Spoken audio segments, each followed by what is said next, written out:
When you address the champs, you gotta dress for a meeting. Okay, let's talk about Ohio State. That defense is bad. 471 yards on average right now this Buckeye defense is giving up. Kerry Combs had play calling duties taken away from him, and Ohio State is searching for answers. One thing to get out of the way before we come back to defense. That offense has the best talent in the conference. That offense is, talent-wise, is probably top 10, maybe top 5 in the whole United States of America. When you look at Stroud, Olave, Garrett Wilson, Travion Henderson, Mayan Williams, across the board, that offense is outstanding, and statistically, they're outstanding as one of the best in the country. But here's the deal. When Tulsa hangs around with you early into the fourth quarter and then you pull away, you got issues. I think the Tulsa game really magnified things for me because, well, Minnesota's a decent ball club. Tulsa's a G5 team that hadn't won a game up until that point. So they should have blown the Golden Hurricane out of the water. But that didn't happen because of their defensive struggles. This Ohio State team isn't going to be able to rely on, hey, CJ Stroud, we need you to go throw for 450 and 3 or 4 touchdowns every game. That's just not going to happen when you've got teams like Michigan, Michigan State, Penn State, and other good teams on the schedule remaining in the Big Ten slate. That's just too much to ask from your offense. I don't care how talented they are. Is it time to panic? No, it's not time to panic.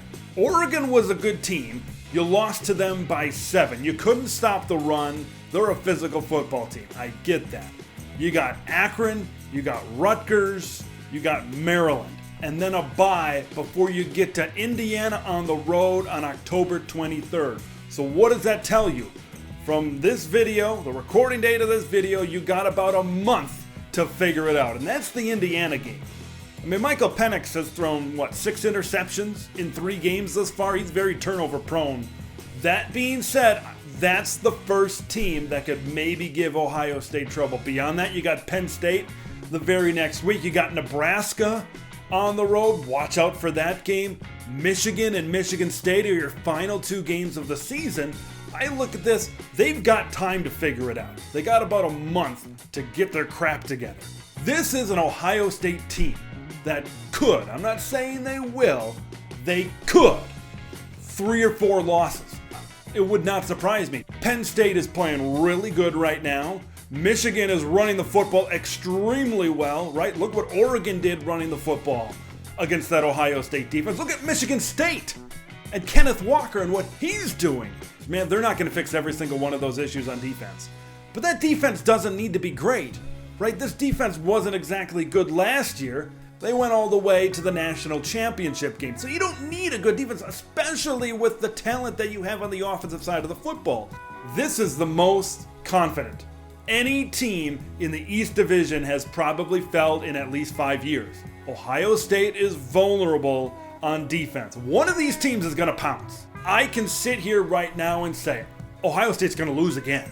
It's extremely difficult for me to say the way that defense is playing right now that they're going to beat Penn State, Michigan, Michigan State, Nebraska on the road, that they're going to beat all those teams.